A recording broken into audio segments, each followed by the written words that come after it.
आपके साथ आशा सरमाल। चलिए शुरुआत करते जम्मू कश्मीर से जुड़ी खबरों की। केंद्रीय राज्य मंत्री डॉक्टर जितेंद्र सिंह ने आज रामबन में आयोजित एक बैठक के दौरान वहां कुछ दिन पहले प्राकृतिक आपदा से हुए नुकसान का जायजा लिया। जिला प्रशासन, जनप्रतिनिधियों के अलावा विभिन्न सरकारी विभागों के अधिकारी भी इस बैठक में मौजूद थे और इस दौरान आपदा से प्रभावित हुए लोगों को जल्द से जल्द राहत पहुंचाने के उपायों पर मंथन किया गया।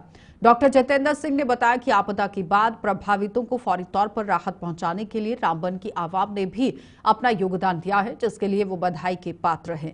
केंद्र सरकार के साथ साथ प्रदेश सरकार भी प्रभावित हुए लोगों के प्रति चिंतित है, जिन्हें जल्द से जल्द राहत देने के उपाय किए जा रहे हैं।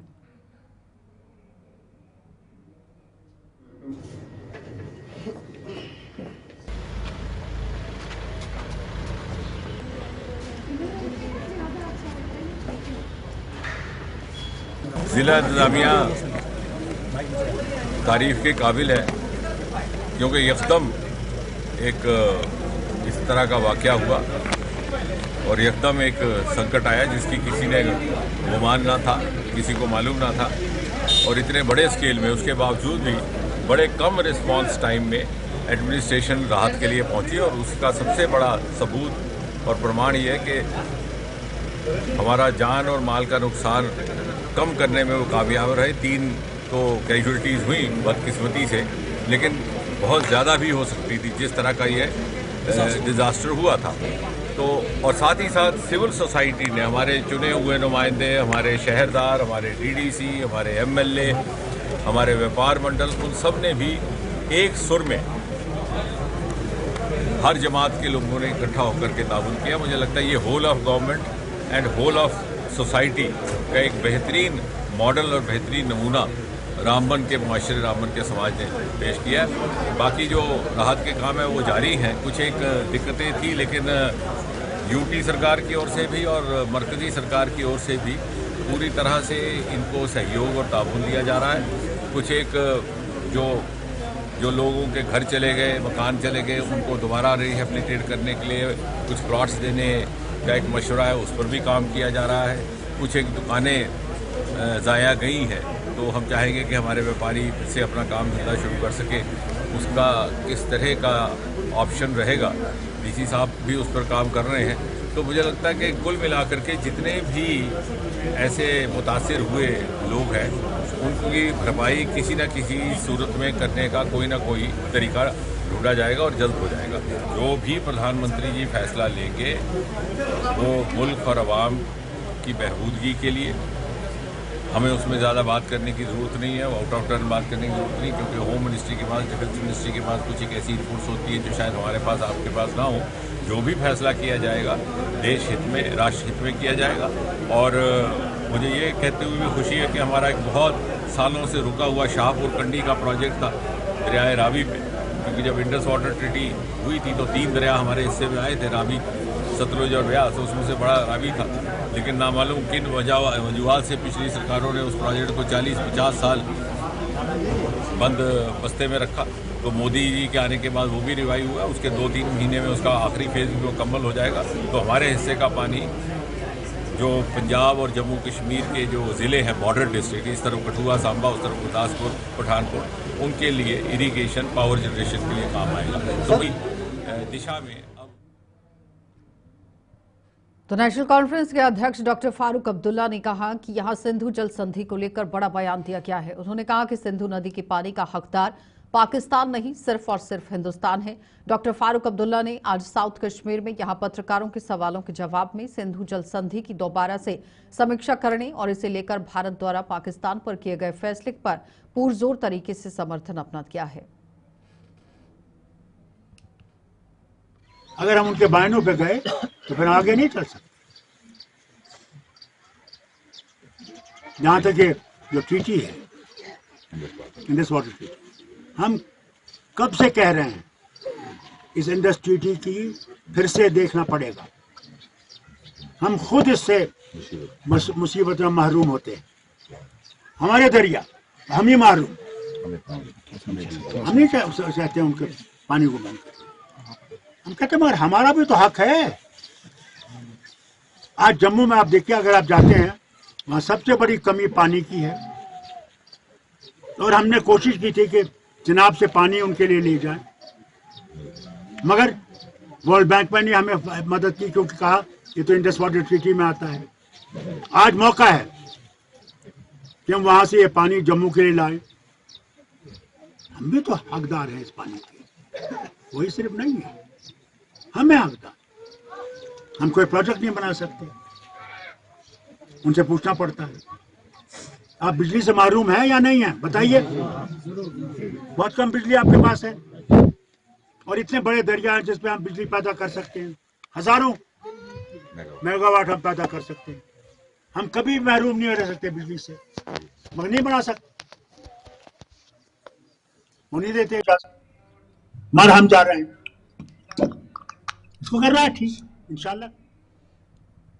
तो भारतीय जनता पार्टी की प्रदेश इकाई ने केंद्र सरकार द्वारा पाकिस्तान पर लगाई गई पाबंदियों का समर्थन किया है। भाजपा ने सीमाओं पर पाकिस्तान द्वारा दी जा रही गोलाबारी का कड़ा जवाब देने की मांग करते हुए देश में रह रहे पाकिस्तानी नागरिकों को देश के लिए एक बड़ा खतरा करार दे दिया। प्रदेश भाजपा के प्रमुख प्रवक्ता सुनील सेठी ने जम्मू में आज प्रेस कॉन्फ्रेंस के दौरान कहा कि हमारे देश में रह रहे पाकिस्तानी नागरिक वहां के स्लीपर सेल के रूप में काम कर रहे हैं और आने वाले समय में ये अपनी औकात दिखा सकते हैं। उन्होंने कहा कि पाकिस्तान के साथ किसी भी तरह की संबंध रखना भी अब खतरे से खाली नहीं है। ऐसा है कि जो जिस तरह के हालात अभी हिंदुस्तान और पाकिस्तान के बीच में बने हुए हैं, बड़े ही चिंता का विषय है। पाकिस्तान की तरफ से लगातार आतंकियों को भारत की सीमा के अंदर भेजना और इस तरह की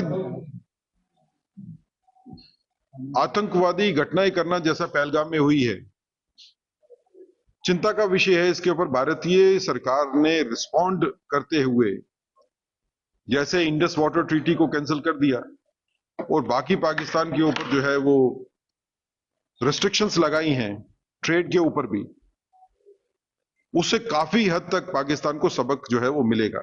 लेकिन बावजूद इसके जैसे एस्केलेशन बॉर्डर के ऊपर हो रही है, लगातार गोलीबारी पाकिस्तान की तरफ से चल रही है एलओसी के ऊपर, इससे लगता है कि पाकिस्तान को सबक मिला नहीं। दूसरी बात यह है कि पाकिस्तान के कितने ज्यादा लोग कानूनी तौर के ऊपर नहीं, गैर कानूनी तौर के ऊपर जम्मू कश्मीर में और देश के बाकी हिस्सों में रह रहे हैं। ये लोग जो कुछ देर के लिए वीजा पे आते भी होंगे, लेकिन वीजा खत्म होने के बाद वो यहीं पे रहते हैं। कभी वो एप्लीकेशन फाइल करेंगे, कभी कुछ होगा, लेकिन परमिशन नहीं है। मुझे लगता है कि ये लोग जो कानूनी तौर पे नहीं, कानून के बगैर भारत के हिस्से किसी में भी रह रहे हैं, ये पोटेंशियल स्लीपर सेल्स है।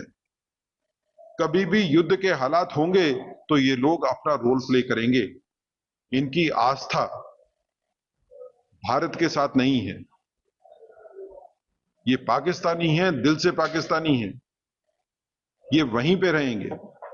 आज टीवी चैनल्स के ऊपर और सोशल मीडिया के ऊपर बड़ी इस तरह की वीडियोस और पिक्चर्स दिखाई जाती हैं जिसमें फैमिलीज अलग की जा रही हैं। लेकिन पहले बताइए कि कानून को तोड़ के फैमिली बनाई क्यों? जब आप पाकिस्तान से आए थे तो शादी करने के लिए नहीं आए थे, फिर शादियां क्यों की? और अगर शादी करनी थी तो गवर्नमेंट से पूछना चाहिए था। क्या गवर्नमेंट को बताया? तो इस तरह के हालात पैदा करने के लिए वही लोग जिम्मेवार हैं जिनको आज वापस भेजा जा रहा है। ऐसा दौर था जिसमें ये फैसले किए गए, जिसके बारे में जो है डिटेल्ड इन्वेस्टिगेशन की जरूरत है, चाहे वो पाकिस्तान में यहाँ के बच्चों को भेजना पढ़ाई के नाम के ऊपर, या बांग्लादेश के में भेजना, या बाकी जगहों पे भेजना। और बाद में कुछ इस तरह की घटनाएं भी हमारे सामने आई कि ये बच्चे जो वहां पे जाके पढ़ने जाते थे, इनका इस्तेमाल किया गया आतंकवादी वारदातों में या उनसे इंफॉर्मेशन कलेक्ट करने के लिए। तो ये एक खुद ही चिंता का विषय है कि किस रणनीति के माध्यम से, किस रणनीति के चलते हुए इन लोगों को भेजा गया इन देशों में, इसके बारे में भी चिंता करने की जरूरत है। मुझे लगता है कि इसमें डिटेल इन्वेस्टिगेशन जो है वो होगी। देखिए, पाकिस्तान के साथ किसी तरह का ट्रेड करना इन हालात में जो है वो व्यवहारिक भी नहीं है और लीगली भी नहीं, ठीक नहीं है। जो देश हमारे देश में आतंकवादी भेज रहा है, जो देश हमारे देश में AK-47 और गोलियां भेज रहा है, हम उसके बदले में उसको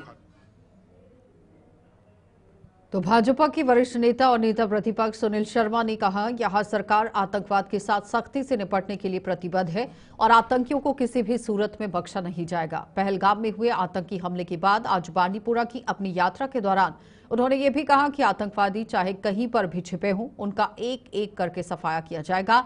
पहलगाम में पर्यटकों पर हुए आतंकी हमले ने कश्मीर में पर्यटक को पूरी तरह से प्रभावित किया है और पर्यटन को प्रभावित करने की ये कोशिश थी और ये प्रभाव कई लोगों पर देखा जा रहा है।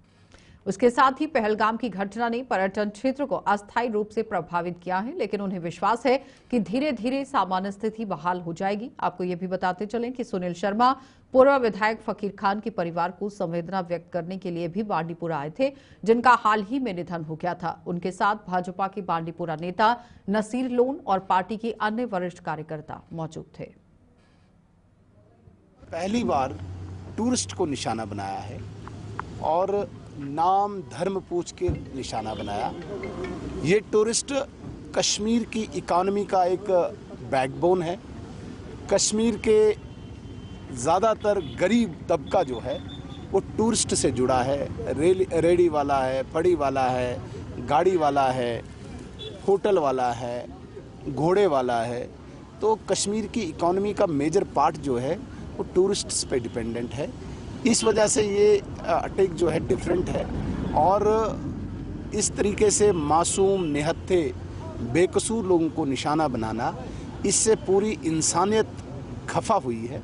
और वजह यही है कि कश्मीर से लेकर कन्याकुमारी तक एक आवाज़ में इस आतंकवाद को और ख़ासकर इस वाले अटैक को कंडम किया लोगों ने, इसकी निंदा की। कल होम मिनिस्टर साहब की स्टेटमेंट आई कि किसी भी कीमत पे उन गुनहगारों को जो इस अटैक में मुलव्वस थे वो कहीं भी हों, चुन चुन के उनको निकाल के दफन किया जाएगा।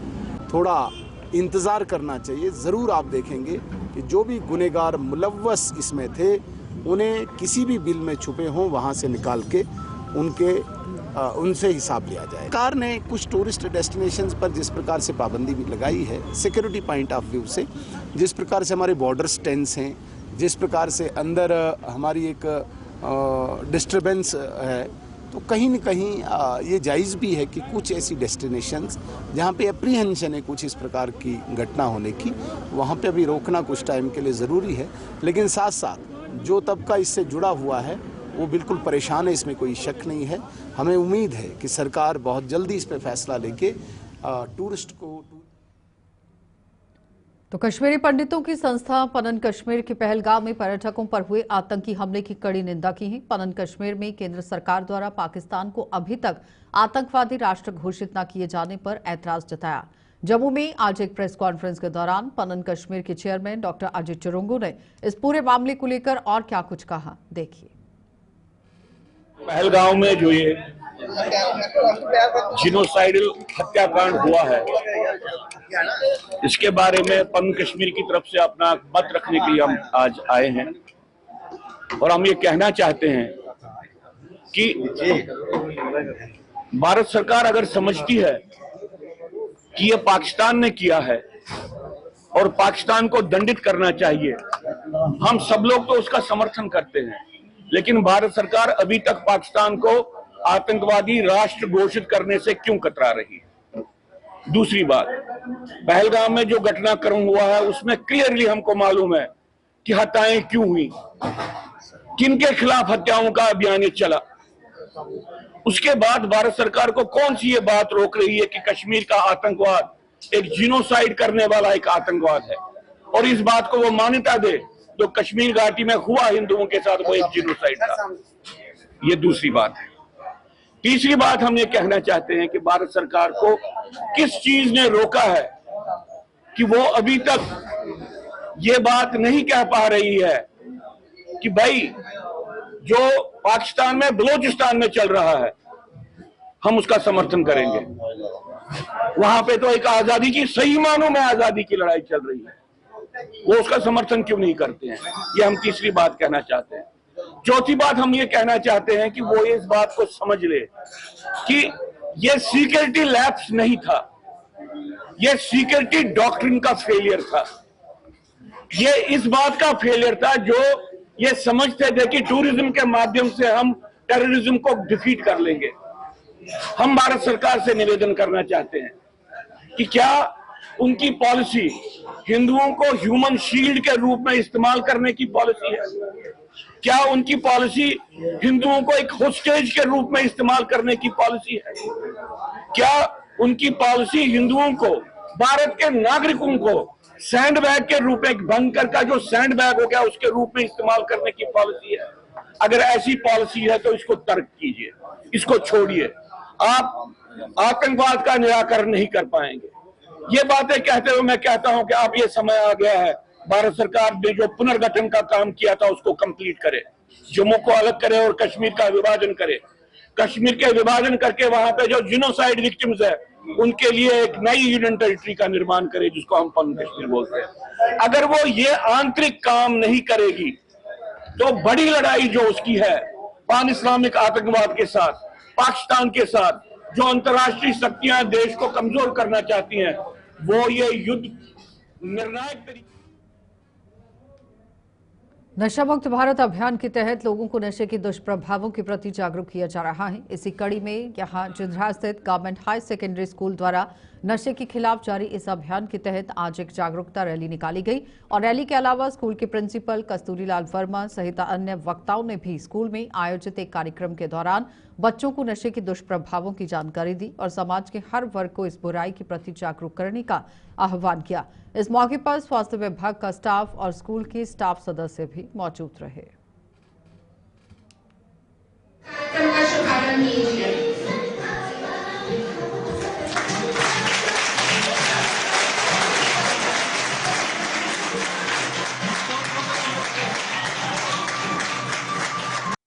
जितने भी पार्टिसिपेंट अभियान तहत एक फंड लेने सबका एक नशा मुक्त देश, नशा मुक्त भारत, सबका एक नशा मुक्त देश। पहलगाम में हुए आतंकी हमले के बाद कुछ समय के लिए यहां बंद किए गए भद्रवाह की ही ऊंचाई वाले इलाकों की पर्यटन स्थल अब पर्यटकों के लिए खोल दिए गए हैं।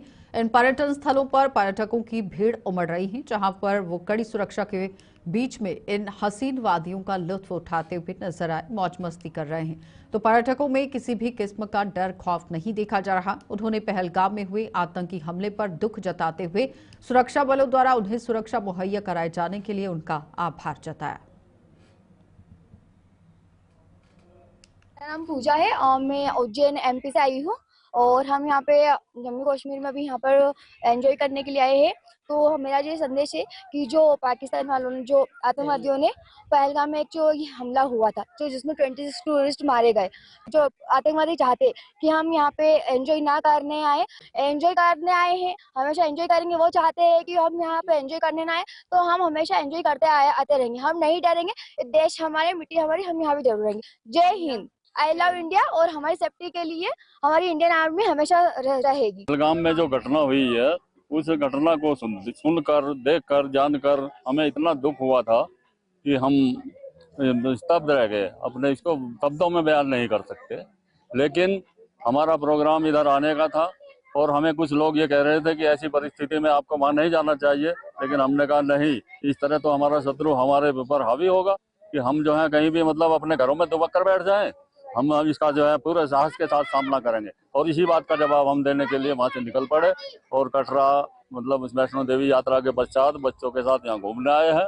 और हम यही चाहते हैं कि हमारी भारत सरकार इस पाकिस्तान या जो पाकिस्तानी लश्कर तोयबा जैसे आतंकवादियों को कड़ा जवाब दे और उनको किसी भी तरह से क्षमा न किया जाए। कोई भी किसी भी तरह की मतलब इसमें शिथिलता न बरती जाए। और जैसा आक्रमण करके पहले मोदी जी ने उनको जवाब दिया था पुलवामा वाले मामले में, उससे भी कड़ा जवाब उसको दिया जाना चाहिए। यहाँ पर आए हैं, एंजॉय बहुत अच्छा किया है, बच्चों के साथ हम भी खुश हैं। यहाँ हम आए हैं जम्मू कश्मीर में घूमने। अभी जो पहलगाम में हमला हुआ है, तो आतंकवादी चाहते हैं कि यहाँ टूरिस्ट यहाँ पे घूमने नहीं आए, लेकिन हम आएंगे। हिंदुस्तान हमारा है, कश्मीर हमारा है, जम्मू कश्मीर हमारा है। हमें यहाँ पे घूमने में बहुत अच्छा एंजॉय किया, फुल एंजॉय, मजे आए हैं। हम यही चाहते हैं कि टूरिस्ट यहाँ पे आए, कोई डरे नहीं ऐसे हमले से। सिक्योरिटी बहुत अच्छा इंतजाम है यहाँ पे, आर्मी की तरफ से, गवर्नमेंट की तरफ से। हम यहाँ भद्रवाह में आए हुए हैं, हमें यहाँ बहुत सेफ फील हो रहा है। अभी जो पहलगाम में जो अटैक हुआ था उसका मकसद था कि जो यहाँ टूरिस्ट हैं वो ना आए, डर जाएं, लेकिन ऐसा नहीं होगा। यहाँ हम आते थे, आते हैं, आते रहेंगे। ये देश हमारा है और यहाँ हमारी सिक्योरिटी बहुत अच्छी है, यहाँ के लोग बहुत अच्छे हैं। अभी हम करंटली आए हुए लोगों ने हमें बहुत डराया कि यहाँ पे ऐसा होगा, लेकिन हमें यहाँ ऐसा कुछ भी फील नहीं हो रहा है। यहाँ सब कुछ सुरक्षित है, सेफ है, अच्छा है। तो केंद्र सरकार द्वारा लोगों की सुविधा के लिए शुरू की गई डिजिटल सेवाओं का प्रचार प्रसार जोर पकड़ता जा रहा है। लोगों को इन सेवाओं के प्रति जागरूक किया जा रहा है ताकि वो इनका भरपूर लाभ उठा सके। इसी कड़ी में जम्मू में आज डीसी सचिन कुमार ने ही यहां सीएससी डिजिटल वैन का उद्घाटन किया, जिसके साथ तैनात जो स्टाफ है विभिन्न इलाकों में जाकर लोगों को इन सेवाओं की जानकारी देने के साथ साथ उनसे इनका लाभ लेने का आह्वान भी करेगा। और इस वैन का लाभ लेकर लोग आधार कार्ड, पैन कार्ड सहित अन्य डिजिटल सेवाओं में अपनी भागीदारी दे पाएंगे।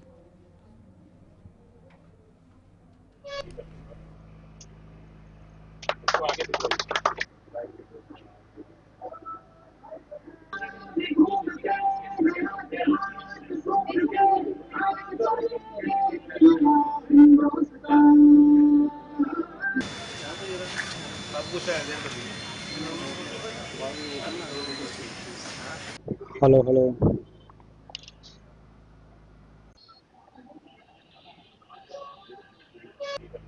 राज्य सरकार और भारत सरकार की जो भी स्कीम्स हैं उनके मैक्सिमम बेनिफिट के लिए हम क्या कर रहे हैं कि एक जागरूकता इसके माध्यम से कर रहे हैं। और जो भी नियरेस्ट सीएससी सेंटर्स पर हैं वहाँ जो लोग इन सब स्कीमों का फ़ायदा लेना चाहते हैं वहाँ विजिट करें, वहाँ जाएं और ये जितनी भी सुविधाएं हैं उनको आप कैसे ले सकते हैं ये सारी इस वैन के माध्यम से लोगों तक, जन जन तक पहुंचाई जा रही है। मेरा नाम भावना महाजन है, मैं सीएससी की डिस्ट्रिक्ट मैनेजर हूँ, जम्मू डिस्ट्रिक्ट से हूँ।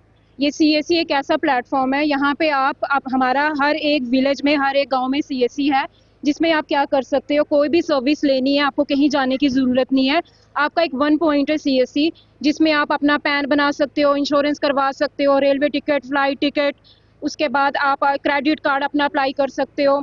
फिर इसमें आप अपने फाइनेंशियली जो भी है पैसे का लेन देन, हर एक सुविधा आपको सीएससी सेंटर पे, पासपोर्ट बना सकते हो, जो भी सर्विस है, online death certificate, birth certificate, अपना राशन कार्ड, जो भी आपकी सर्विस है आप सीएससी से आप वो सर्विस ले सकते हो। अवेयरनेस के तौर पर मैम जी, हम इस वन प्लेटफॉर्म पे आपको सारी सर्विस मिलेंगी। इसके लिए हमने ये स्पेशल स्टार्ट की है वैन, ये गांव-गांव जाएगी और प्रचार करेगी और हमारे हर एक विलेज में सीएससी सेंटर है, आप वहां जाओ, वो आपको पूरी इसकी सुविधा देंगे और हर एक चीज़ के बारे में आपको बताएंगे, आपको क्या डॉक्यूमेंट चाहिए, कैसे चाहिए, आपको कहीं आगे पीछे जाने की ज़रूरत नहीं है। अब जितना ज़्यादा से ज़्यादा बेनिफिट ले सकते हैं सीएससी सेंटर जाइए और वहाँ से आप हर एक सर्विस का वहाँ से बेनिफिट ले सकते हैं। आज किस एरिया में जा रहे हैं? आज ये हम आरएसपुरा वाली साइड लेके जा रहे हैं। आरएसपुरा चौहाला गांव में जाएगी ये, चौहाला से फिर आगे मीरास वाली साइड आ जाएगी।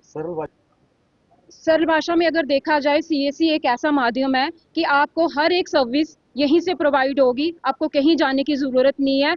और हमारा जैसे आयुष्मान कार्ड, आपका ई श्रम कार्ड, आपका क्रेडिट कार्ड हो गया और उसके बाद आपका कृषि कार्ड, जो भी हैं सारे कार्ड, हर एक सर्विस है एक ही माध्यम से आपको मिल सकता है। आयुष्मान का तो कम से कम भी 5 से 7 लाख लोग हैं जिन्होंने इसका वो लिया है। ई श्रम कार्ड कोई भी ऐसा बंदा नहीं है, गिने चुने बंदे रह गए होंगे, हर एक बंदे ने ई श्रम कार्ड बनाया है। और जैसे इंश्योरेंस हो गया, आपका टिकट्स होगी, हर एक चीज़ है जो वो। तो जम्मू के स्टेट कैंसर इंस्टीट्यूट में कैंसर से जूझ रहे मरीजों की संख्या में इजाफा होता जा रहा है। स्टेट कैंसर इंस्टीट्यूट की ही सुपरिटेंडेंट डॉक्टर दीपक कुमार के मुताबिक इस साल अप्रैल महीने में ही करीब 585 मरीजों की यहां कीमोथेरेपी की जा चुकी है और इस अस्पताल में मरीजों का हर संभव इलाज किया जा रहा है। आने वाले समय में भी यहाँ कई नई सुविधाएं भी मिलने जा रही हैं। देखिए, हमारे पास जो मेडिकल ओंकोलॉजी डिपार्टमेंट है उसके अंडर हमारी ये पेशेंट का इलाज किया जाता है, जिसमें कीमोथेरेपी या उसके एसोसिएटेड जो भी प्रोटोकॉल्स की नीड है वो हम यहाँ पे प्रोवाइड करते हैं। एक महीने में हमें 500 से 600 कीमोथेरेपी के सेशंस हम मरीजों को दे रहे हैं और इसमें से जितने भी एलिजिबल आयुष्मान भारत के अंडर पेशेंट्स हैं जिनके पास वैलिड गोल्डन कार्ड है, सबको फ्री ऑफ कास्ट कीमोथेरेपी दी जाती है, जो कि पैकेजेस के अकॉर्डिंगली जो SHA ने और NHA ने बनाया है उनके अकॉर्डिंगली दी जाती है। टोटल अप्रैल में 585 कीमोथेरेपी सेशंस हुए थे, जो कि हमारे शॉर्ट स्टे IPD में होते हैं, डे केयर प्रोसीजर्स के रूप में। और अभी तक हमारी 8000 से ऊपर chemotherapy session state cancer institutes में हो चुके हैं। उसमें एक मतलब उसकी स्टेज और उसके डायग्नोसिस के अकॉर्डिंगली होता है। इसमें ट्यूमर बोर्ड के थ्रू डॉक्टर्स मिलकर डिसीजन लेते हैं कि पेशेंट को सर्जिकल ट्रीटमेंट चाहिए, पेशेंट को रेडिएशन की ट्रीटमेंट चाहिए, या पेशेंट को मेडिकल जिसको हम कीमोथेरेपी कहते हैं वो ट्रीटमेंट चाहिए। तो इन सबको मिलके जो भी हमारे एक्सपर्ट डॉक्टर्स डिसाइड करते हैं उसके अकॉर्डिंगली हम पेशेंट्स को ट्रीटमेंट देते हैं। यहाँ पे हमारे ब्रेकीथेरेपी जो है, जो प्रिंसिपल सर के सुपरविजन में बड़ा अच्छा। चलिए, न्यूज़ ब्रीफ में इतना ही, इजाजत दीजिए, नमस्कार।